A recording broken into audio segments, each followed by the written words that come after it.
السلام علیکم ورحمۃ اللہ وبرکاتہ ومغفرہ پارہ نمبر 26 ہے اور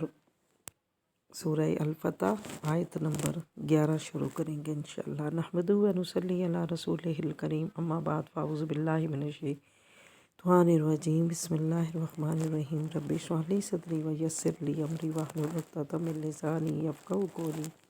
سیقول لک المخلفون، ان قریب کہیں گے آپ سے وہ لوگ جو پیچھے رہ گئے تھے، من الاعراب دیہاتیوں میں سے، شغلتنا کہ ہمیں مشغول رکھا، اموالنا ہمارے مالوں نے، واہلوانا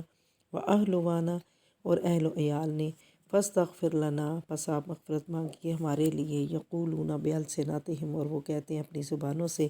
ما لیس فی قلوبہم وہ بات جو نہیں ان کے دلوں میں، قل فمن یملک کو کہہ دیجئے کہ کون اختیار رکھتا ہے، لکم تمہارے لیے، من اللہ شیئا اللہ کے سامنے کچھ بھی، ان ارادہ اور اگر وہ چاہے، بکم درن کہ تمہیں نقصان پہنچانا، او ارادہ بکم یا چاہے تمہیں نفع دینا، بل کان اللہ بما تعملون خبیر بلکہ ہے اللہ تعالیٰ اس سے جو تم کرتے ہو خوب خبردار ہے۔ بل ظننتم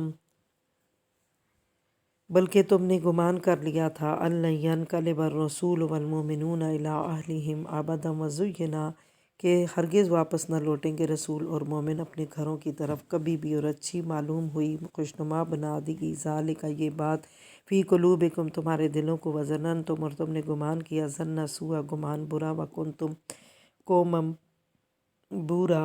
اور تم تھے لوگ ہلاک ہونے والے، ومن لم یؤمن باللہ ورسولہ اور جو نہیں ایمان لائے اللہ پر اور اس کے رسول پر، فإنا اعتدنا للکافرین سعیرا تو پس بے شک ہم نے تیار کر رکھی ہے کافروں کے لیے بھڑکتی ہوئی آگ۔ وَلِلَّهِ مُلْكُ السَّمَاوَاتِ وَالْأَرْضِ اور اللہ کے لیے بادشاہی آسمانوں کی اور زمین کی ہے، یغفر لمن یشاء وہ بخش دے جس کو چاہے، وَیُعَذِّبُ اور عذاب دے من یشاء جس سے چاہے، وَكَانَ اللَّهُ غفور الرحیم اور ہے اللہ تعالیٰ بخشش کرنے والا رحم کرنے والا۔ سَيَقُولُ الْمُخَلَّفُونَ اذا انطلقتم إلى مغانم لتأخذوها ذرونا نتبعكم اور جب تم چلو گے غنیمتوں کی طرف تو انہیں لے لو، چھوڑ دو ہمیں، ہم تمہارے پیچھے چلیں گے، یریدون ان یبدلوا کلام اللہ وہ چاہتے ہیں کہ بدل دیں حکم اللہ کا، قل لن تتبعونا کذلکم تو کہہ دیجئے کہ تم ہرگز نہ چلو گے ہمارے ساتھ ایسا ہی، قال اللہ من قبل فرمایا اللہ نے اس سے پہلے، فسیقولون بل تحسدوننا پس وہ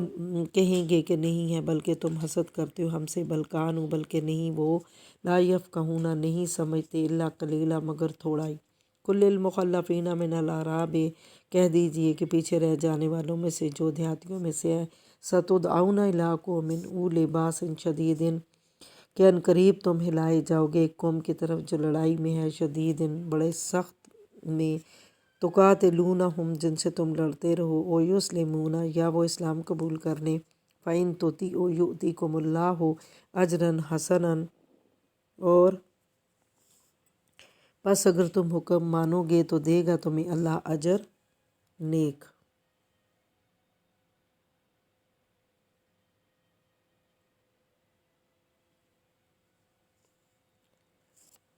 کل المخلفین من الاعراب اور کہہ دیجئے پیچھے رہ جانے والے، من الاعراب دیہاتیوں میں سے، ستدعون الی قوم اولی باس شدید تقاتلونہم او یسلمون کہ ان قریب بلائے جاؤ گے ایک قوم کی طرف جو لڑائی میں بڑے سخت ہیں اور جن سے تم لڑتے ہو، یا وہ اسلام قبول کر لیں، فإن تطیعوا یؤتکم اللہ اجرا حسنا یا اگر تم حکم مانو گے تو دے دے گا تمہیں اللہ اجر نیک، وإن تتولوا کما تولیتم من قبل یعذبکم عذابا علیما اور اگر تم پھر گئے جیسے کہ پھر گئے تھے اس سے پہلے اور وہ تمہیں عذاب دے گا عذاب دردناک۔ لیسا علی الاعمی اور نہیں ہے اندھے پر حرجن کوئی گناہ، ولا علی الاعرج اور نہ ہی لنگڑے پر حرجن کوئی گناہ، ولا علی المریض حرج اور نہ ہی کسی مریض پر کوئی گناہ ہے، ومن یطع اللہ ورسولہ، اور جو حکم مانے اللہ اس کے رسول کا، یدخلوا جنات تجری من تحتها الانہار، وہ داخل کرے گا اس کو باغات میں بہتی ہوں گی جن کے نیچے سے انہار و نہریں۔ ومن یتولی یعذبہ عذابا علیما، اور جو کوئی پھر جائے گا تو وہ عذاب دے گا اسے عذاب دردناک۔ تو آیت نمبر 17 تک ہم نے پڑھا ہے، کل انشاءاللہ ہم آیت نمبر 18 پڑھیں گے۔ یہاں پر ہمارا پارہ بھی نصف ہو گیا ہے۔ اللہ تعالی ہم سب کو قرآن پاک پڑھنے، سمجھنے اور اس پر عمل کی توفیق عطا فرمائے، آمین ثم آمین یا رب العالمین۔ السلام علیکم ورحمۃ اللہ وبرکاتہ و مغفرہ۔